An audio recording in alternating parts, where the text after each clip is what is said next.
നാമം ജപായനം പുണ്യം നിരുപമദീപാങ്കുരം പോലെ സ്വരശ്രുതിലയവരമതുലം ദീവാങ്കണം മോക്ഷസംഗീതസാരം നീളും വഴിത്താരയിൽ ജീവതാരം മന്ത്രാലാപം മായാവിൻ നിൻ പ്രസാദം.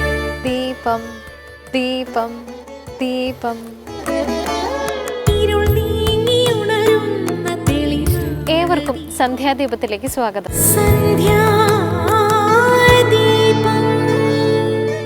ധ്യാനവും സമാധിയും എങ്ങനെ വ്യത്യാസപ്പെട്ടിരിക്കുന്നു? ഈശ്വരനെ ധ്യാനിക്കുമ്പോൾ മനസ്സ് പ്രകാശപൂർണമാകുന്നു. എന്നാൽ സമാധിയിൽ ഈശ്വരനും ആരാധകനും പ്രാർത്ഥനയും ഒന്നു ചേർന്ന ഒരു പരമാനന്ദമുണ്ടാകുന്നു. പ്രാർത്ഥനയിൽ ഈശ്വരരൂപം മനസ്സിൽ ദർശിക്കുന്നു. സമാധിക്കാകട്ടെ ധാരണ എന്ന പ്രക്രിയ അത്യാവശ്യമാണ്.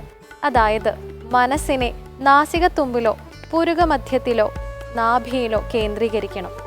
16-ാം നൂറ്റാണ്ടിൽ ജീവിച്ചിരുന്ന കവിയും സംഗീതജ്ഞനുമായിരുന്നു സൂർദാസ്. ജന്മന കാഴ്ചയില്ലാത്ത ഇദ്ദേഹം കൃഷ്ണഭക്തനായിരുന്നു. അദ്ദേഹത്തിൻ്റെ ഏറ്റവും പ്രസിദ്ധമായ കൃതിയാണ് സൂർസാഗർ. ശ്രീകൃഷ്ണന്റെ ബാലലീലകളും രാധാകൃഷ്ണ പ്രണയവുമാണ് ഇതിലെ പ്രമേയം. ഇനി സന്ധ്യാനാമം കേൾക്കാം.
കൃഷ്ണായ വാസുദേവായ ദേവകി നന്ദനായ ച നന്ദഗോപകുമാരായ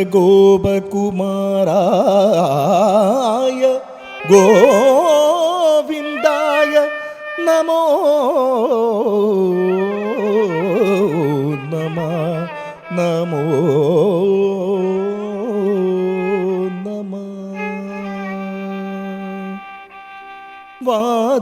വാദാലയേശം ഹൃദി ഭാവയാമി.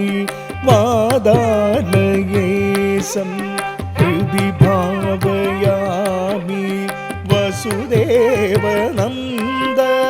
മുകുന്ദദീനുദേശം വാദാലയേശം ഹൃദി ഭാവയാമി. വസുദേവനന്ദ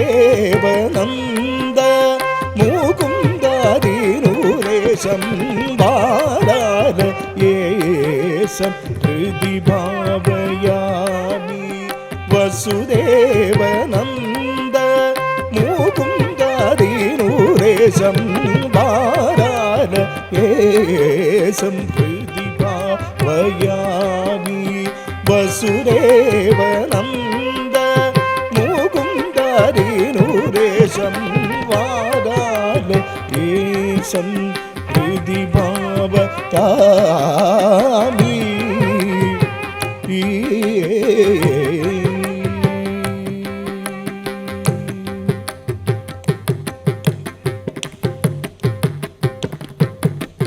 ഭൂതാദി സകല ദേവാത്മനിവേശം.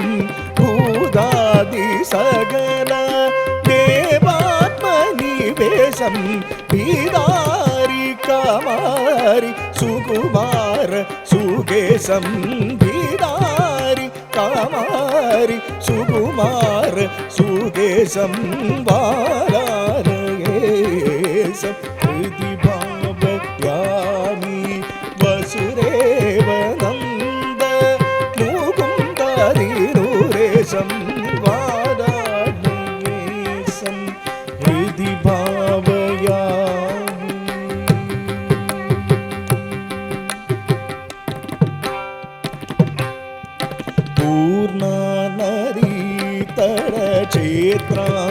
വാസം പൂർണ്ണ വേദാലയേശം മാഹേശം പൂർണ്ണനരി തടക്ഷേത്രാദി പാസം പൂർണ്ണ വേദാലയേശം മാഹേശം പൂർണ്ണ ബ്രഹ്മാനന്ദ പ്രദലോക പീശം പൂർണ്ണ ബ്രഹ്മാനന്ദ പ്രദലോകമീശം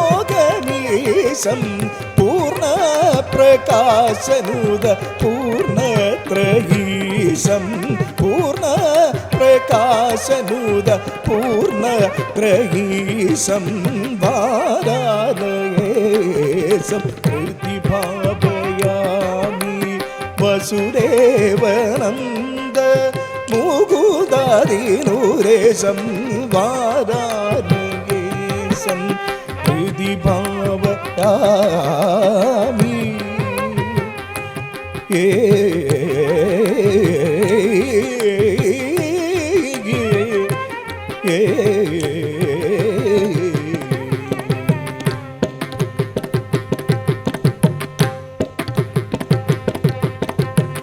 മിക്കവാറും ക്ഷേത്രങ്ങളുമായി ബന്ധപ്പെട്ട് കാണുന്ന ഒരു വൃക്ഷമാണ് ആൽമരം. ത്രിമൂർത്തികളുടെ സാന്നിധ്യം ആൽമരത്തിലുണ്ട് എന്നാണ് വിശ്വാസം. ഗൃഹദോഷ നിവാരണാർത്ഥം ആൽമരത്തെ മന്ത്രജപത്തോടുകൂടി പ്രദക്ഷിണം ചെയ്യുന്ന സമ്പ്രദായം നിലവിലുണ്ട്. ആൽമരത്തെക്കുറിച്ച് കൂടുതൽ അറിയാം ഇന്നത്തെ കഥയമമയിൽ. എല്ലാവർക്കും ഹൃദയം നിറഞ്ഞ നമസ്കാരം. കഥയമമ്മയുടെ ഇന്നത്തെ അധ്യായത്തിലേക്ക് എല്ലാവർക്കും ഹൃദയം നിറഞ്ഞ സ്വാഗതം. അങ്ങനെ കൊടിയ ഒരു വേനൽക്കാലത്തിന് ശേഷം നമ്മൾ വർഷകാലത്തിലേക്ക് കടക്കുകയാണ്. മഴയെ കാത്തിരിക്കുന്നവരാണ് നമ്മൾ ഓരോരുത്തരും. അത്രയധികം പ്രകൃതിയെ സ്നേഹിക്കുന്ന വിഭാഗത്തിൽപ്പെട്ട ഒരു സംസ്കാരമാണ് സനാതനധർമ്മത്തിനുള്ളത്.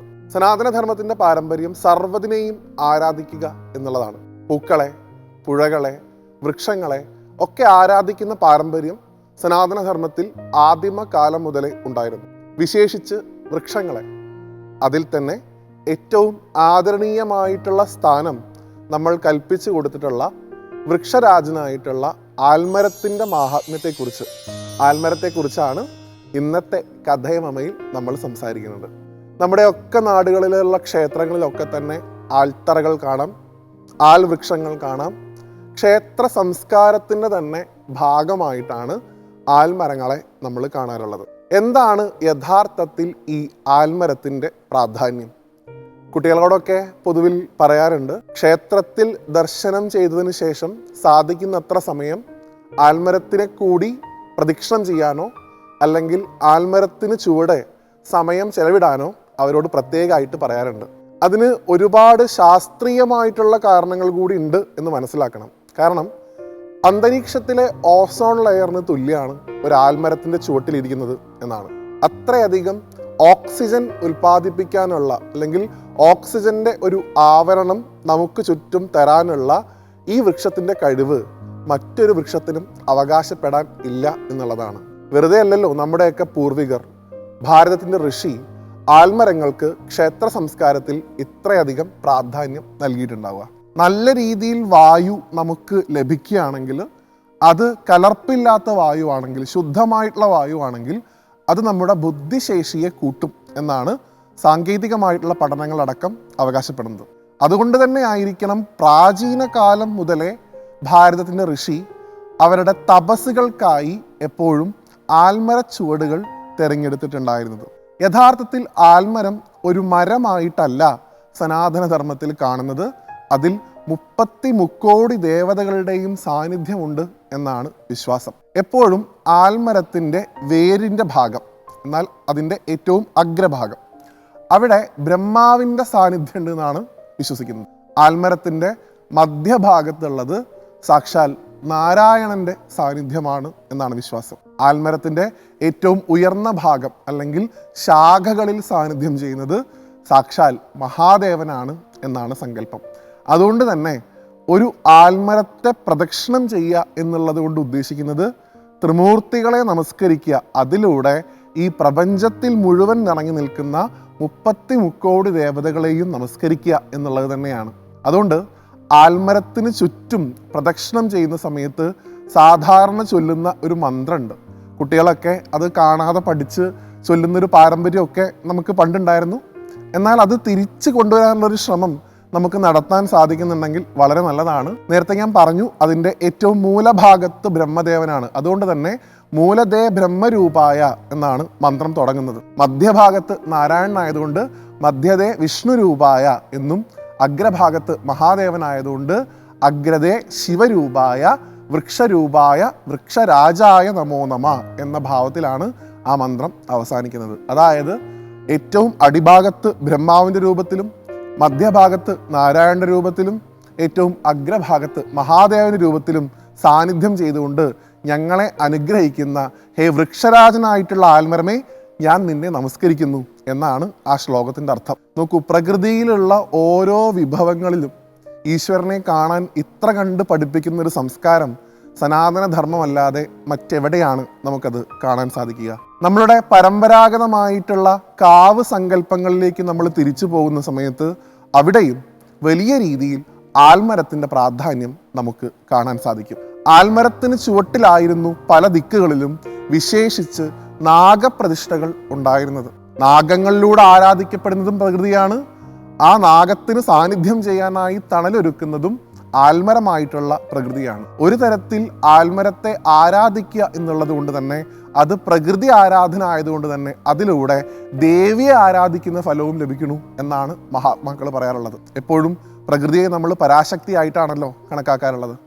അതുകൊണ്ട് ആൽമരത്തിൻ്റെ മഹത്വം അതിൽ ത്രിമൂർത്തികളും സാക്ഷാൽ പരാശക്തിയും ഒരുമിച്ച് സാന്നിധ്യം ചെയ്യുന്നു. അതുകൊണ്ട് തന്നെ ഈ ഒരു സമയത്ത്, ഈ ഒരു വേനൽക്കാലമൊക്കെ കഴിഞ്ഞ് ഇതാ ഒരു പരിസ്ഥിതി ദിനം നമ്മുടെ മുമ്പിൽ വരാൻ പോവുകയാണ്. നമുക്ക് ഏറ്റവും അധികം നമ്മുടെ സംസ്കാരത്തിന് വേണ്ടി ചെയ്യാൻ സാധിക്കുന്ന ഏറ്റവും മഹത്തരമായിട്ടുള്ളൊരു കാര്യം, ഈ ഒരു പരിസ്ഥിതി ദിനത്തിലേക്ക് നമ്മൾ സഞ്ചരിക്കുമ്പോൾ സാധിക്കുന്നത്ര നമ്മുടെ ക്ഷേത്രങ്ങൾക്ക് ചുറ്റും ആൽമരങ്ങൾ വെച്ച് പിടിപ്പിക്കാൻ നാം ശ്രമിക്കേണ്ടതാണ്.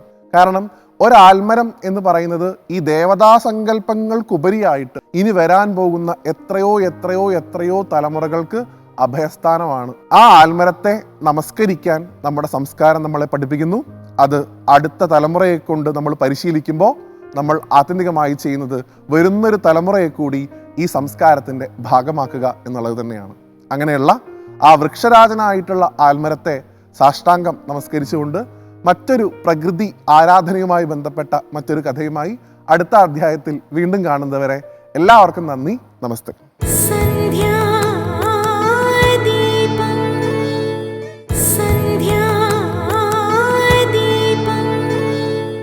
കാളി, ദുർഗ തുടങ്ങിയ ദേവിമാരുടെ വിവിധ രൂപങ്ങളാണ് യോഗിനിമാർ. 64 യോഗിനിമാരെ സാധാരണയായി ആരാധിച്ചു വരുന്നു.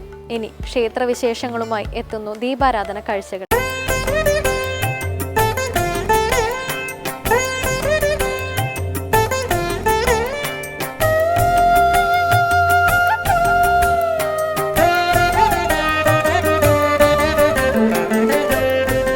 ഇത് തിരുവഞ്ചിക്കുളം ശ്രീ മഹാദേവ ക്ഷേത്രം.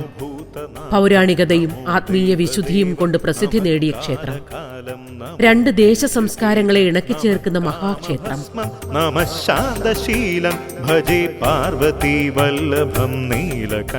ദക്ഷിണേന്ത്യയിലെ ഏറ്റവും പഴക്കം ചെന്ന ശിവക്ഷേത്രങ്ങളിൽ ഒന്നാണിത്. ശ്രീ പരമേശ്വരൻ സദാശിവഭാവത്തിൽ കിഴക്ക് ദർശനമായി ഭക്തർക്ക് അനുഗ്രഹം ചൊരിയുന്ന തിരുവഞ്ചിക്കുളം മഹാദേവ ക്ഷേത്രം ഭക്തർക്ക് എന്നും അഭയകേന്ദ്രമാണ്.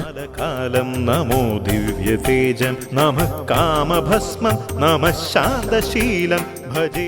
സ്വയംഭൂവാണ് ഇവിടെ ഭഗവാൻ. അതേസമയം ശ്രീ പരമേശ്വരൻ ഇവിടെ ഒറ്റയ്ക്കല്ല. ഭഗവാനോടൊപ്പം പാർവതി ദേവിയുമുണ്ട്. ഉമാമഹേശ്വര സാന്നിധ്യമുള്ള ഈ പുണ്യസങ്കേതം ചേര രാജാക്കന്മാരുടെ കുടുംബക്ഷേത്രം എന്ന പേരിലും ഖ്യാതിയുണ്ട്. സദാശൈവ പൂജ്യം സദാ ശുദ്ധഭസ്മം സദാ ധ്യാനയുക്തം സദാ ജ്ഞാനകൽപം ഭജേ പാർവതി വല്ലഭം. തൃശൂർ ജില്ലയിൽ കൊടുങ്ങല്ലൂരിൽ നിന്ന് 2 കിലോമീറ്റർ തെക്കുഭാഗത്താണ് തിരുവഞ്ചിക്കുളം മഹാദേവ ക്ഷേത്രം. പ്രസിദ്ധമായ കൊടുങ്ങല്ലൂർ ശ്രീ കുരുംബ ഭഗവതി ക്ഷേത്രത്തിൽ നിന്നും ഇവിടേക്കുള്ള ദൂരവും 2 കിലോമീറ്ററാണ്. കാലപ്പഴക്കമാണ് ഈ ക്ഷേത്രത്തിന്റെ പ്രത്യേകതകൾ ഒന്ന്. 2000 വർഷത്തെ ചരിത്ര പെരുമയുണ്ട് തിരുവഞ്ചിക്കുളം മഹാദേവ ക്ഷേത്രത്തിന്. ശൈവമത വിശ്വാസികളുടെ 274 തിരുപ്പതികളിൽ കേരളത്തിലെ ഏക തിരുപ്പതിയാണ് ഈ ക്ഷേത്രം.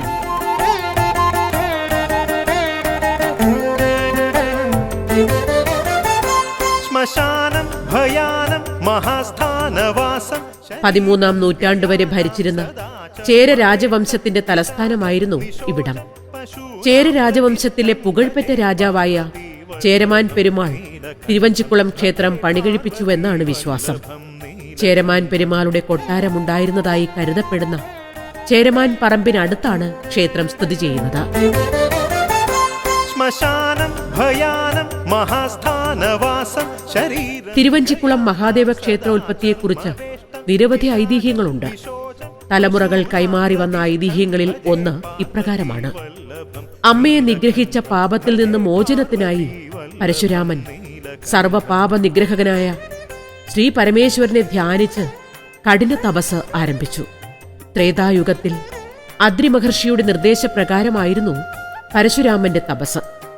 തപസ്സിൽ സംതൃപ്തനായ ശ്രീ പരമേശ്വരൻ കുടുംബസമേതം പ്രത്യക്ഷപ്പെട്ട് പരശുരാമനെ അനുഗ്രഹിച്ചു. പരശുരാമന്റെ അഭ്യർത്ഥനയെ മാനിച്ച് ഉമ മഹേശ്വരനിൽ ലയിച്ച് ഒന്നായി സ്വയംഭൂവായി ശിവലിംഗ രൂപത്തിൽ ഇവിടെ കുടികൊള്ളുന്നു എന്നാണ് വിശ്വാസം.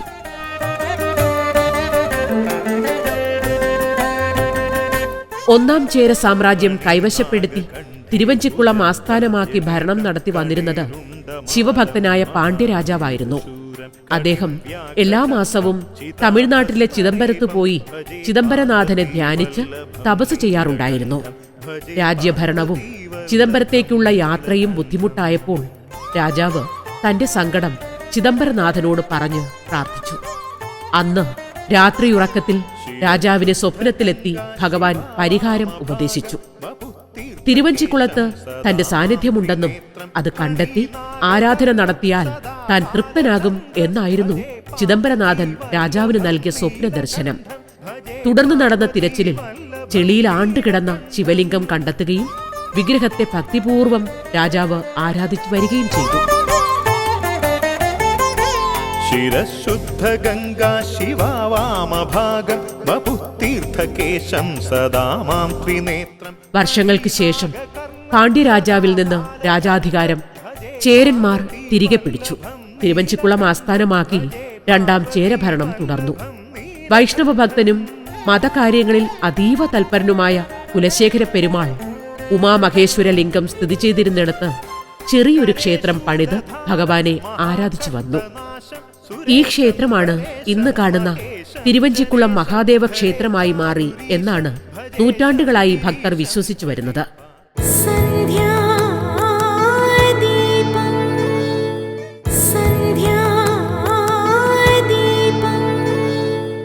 ഓംകാരബിന്ദു സംയുക്തം നിത്യം ധ്യായന്തി യോഗിനഃ കാമദം മോക്ഷദം. BC 1100 നിർമ്മാണം നടന്നുവെന്ന് വിശ്വസിക്കുന്ന തിരുവഞ്ചിക്കുളം ക്ഷേത്രവും ഗ്രാമവും സാക്ഷിയായത് അനവധി ചരിത്ര സംഭവങ്ങളാണ്.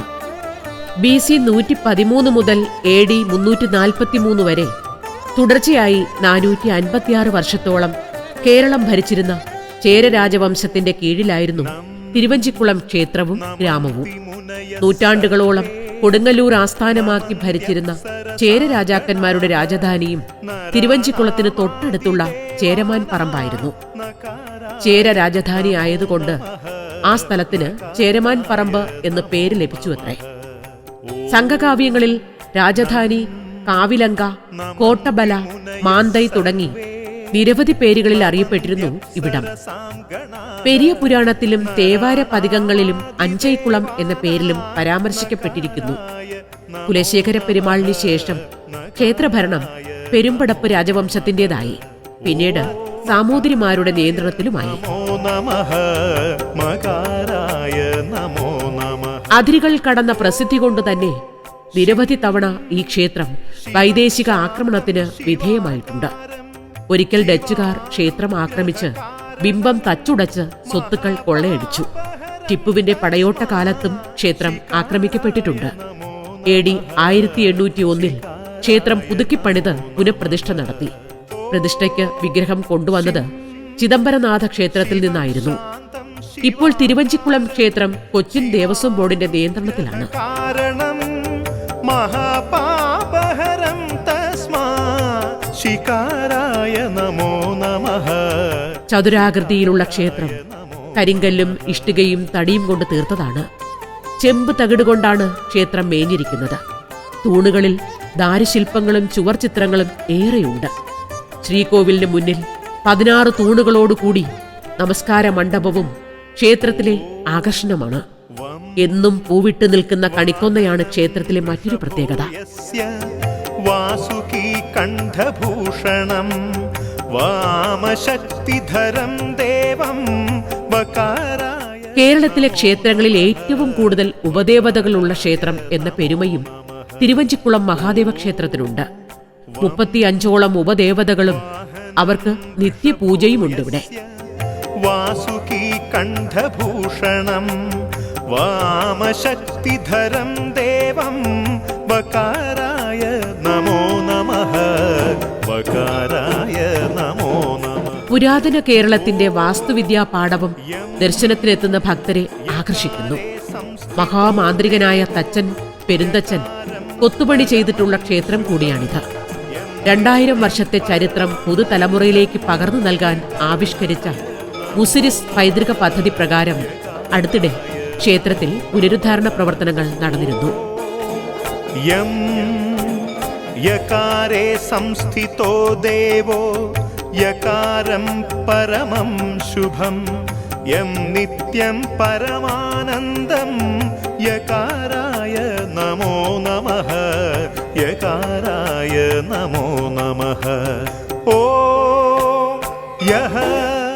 അത്താഴ പൂജയ്ക്ക് ശേഷം ശിവനെയും പാർവതിയെയും വെള്ളിപ്പല്ലക്കിൽ എഴുന്നള്ളിച്ച് പള്ളിയറയിൽ ഉറങ്ങാൻ കിടത്തുന്ന ചടങ്ങ് ഈ ക്ഷേത്രത്തിന്റെ സവിശേഷതയാണ്.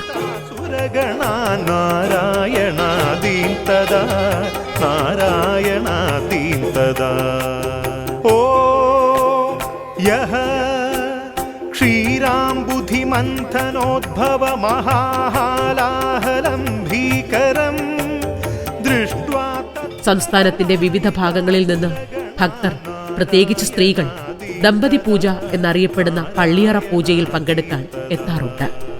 പള്ളിയറ ദർശനം മാംഗല്യത്തിനും സന്താനലബ്ധിക്കും വഴിതെളിക്കുമെന്നാണ് വിശ്വാസം. മഹാശിവരാത്രിയും ഇവിടെ പ്രധാന ഉത്സവമാണ്. കർക്കിടകത്തിലെ ചോതിനാളിൽ തമിഴ്നാടിന്റെ വിവിധ ഭാഗങ്ങളിൽ നിന്ന് വരുന്ന ശൈവഭക്തർക്ക് ഇവിടെ ചോതിത്തിരുവിഴ എന്ന ആഘോഷം നടന്നു വരുന്നു.